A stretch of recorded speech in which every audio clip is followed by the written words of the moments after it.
भाद्रपद मास के शुक्ल पक्ष की चतुर्थी तिथि की शास्त्रों में विशेष महिमा बताई गई है। इस चतुर्थी को गौरी पुत्र गणेश का जन्मोत्सव पर्व मनाया जाता है। इस साल 7 सितंबर को गणेश चतुर्थी का पर्व मनाया जाएगा। देश विदेश में गणेश उत्सव का अलग ही आनंद होता है। गणपति के भक्त उनके घरों में पंडालों में स्थापना करके उनका पूजन करते हैं। यूं तो पूरा गणेश उत्सव 10 दिन तक चलता है, लेकिन लोग अपनी श्रद्धा के अनुसार 1, 3, 5, 7 या 10 दिन के लिए गणपति स्थापना करते हैं। हर ओर गणपति बप्पा मोरिया की धूम मची रहती है, लेकिन हमें शास्त्र विधि से ही गणपति मूर्ति को लेकर आना चाहिए। शास्त्रों में गणपति विग्रह कैसा हो, उसे लेते समय किन बातों का विशेष ध्यान रखें, इसके बारे में विस्तार से दिया गया है। इस वीडियो में हम आपको बताएंगे कि आप भी गणेश जी का विग्रह अपने घर या पंडाल में स्थापित करने के लिए ला रहे हैं तो किन बातों का ध्यान रखें, जिससे कि सही मूर्ति की स्थापना करने से गौरी पुत्र की कृपा मिले, हमारी मनोकामना पूरी हो। लेकिन सबसे पहले आपको बताते हैं कि किस मुहूर्त में गणपति विग्रह की स्थापना करें। 7 सितंबर को मनाया जाएगा गणेश चतुर्थी पर्व। सुबह 11:03 से दोपहर 1:34 तक शुभ मुहूर्त रहेगा। अभिजीत मुहूर्त सुबह 11:54 से 12:44 तक रहेगा। विजय मुहूर्त दोपहर 2:24 से दोपहर 3:14 तक रहेगा। इन मुहूर्त में करें मूर्ति स्थापना और पूजा।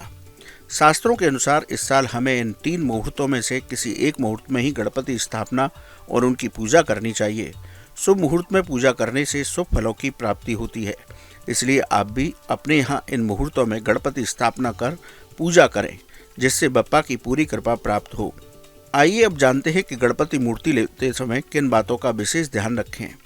शास्त्रों के अनुसार मिट्टी से बनी मूर्ति स्थापित करें। मिट्टी से बनी मूर्ति सबसे उत्तम होती है। मूर्ति में हर अंग साफ और स्पष्ट बना हो। गणपति जी की बैठी हुई अवस्था की मूर्ति लाएं। कमल पर बैठी मूर्ति हो तो उत्तम है। गणेश जी की चारों भुजाएं स्पष्ट दिखाई दें। इन भुजाओं में सभी आयुध स्पष्ट हों। जनेऊ धारण की हुई मूर्ति स्थापित करें। मूर्ति में मूसक स्पष्ट और साफ दिखाई दे। गणेश जी की 3 दिशाओं वाली सूंड का वर्णन मिलता है, सीधी, दाएं और बाएं ओर वाली सूंड। इन तीनों के फल अलग अलग होते हैं। घर पर गणेश जी की बाएं ओर सूंड वाली मूर्ति लाएं। बाएं ओर सूंड वाली मूर्ति चंद्रमा से प्रभावित मानी जाती है। बाएं ओर सूंड वाली मूर्ति स्थापना से सुख समृद्धि आती है। दाएं ओर वाली सूंड की पूजा के अलग अलग लाभ हैं। शत्रु विजय, विघ्ननाश और विजय प्राप्ति के लिए पूजा करें।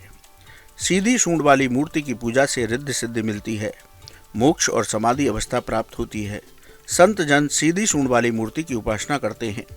शास्त्रों के मुताबिक हमें गणपति मूर्ति लेते समय इन बातों का विशेष ध्यान रखना चाहिए। गणेश जी की सूंड को लेकर जनमानस में अलग अलग धारणाएं हैं, लेकिन गणेश जी की मूर्ति की बाईं ओर सूंड, दाईं ओर सूंड और सीधी सूंड तीनों के पूजन का विधान है, लेकिन इनसे मिलने वाले फल अलग अलग होते हैं। गणेश जी के बाईं ओर सूंड वाली मूर्ति की घर में स्थापना करने से घर परिवार में आनंद बना रहता है, सुख शांति बनी रहती है और धन धान्य की कमी नहीं रहती। इसलिए हमें गणपति के बाईं ओर सूंड वाली विग्रह की स्थापना घर पर करनी चाहिए। कैसी लगी आपको हमारी जानकारी, हमें कमेंट बॉक्स में ज़रूर बताएं। बाकी धर्म कर्म से जुड़ी तमाम जानकारी के लिए सब्सक्राइब कीजिए हमारा डिजिटल चैनल और देखते रहिए न्यूज़ नेशन स्तुति।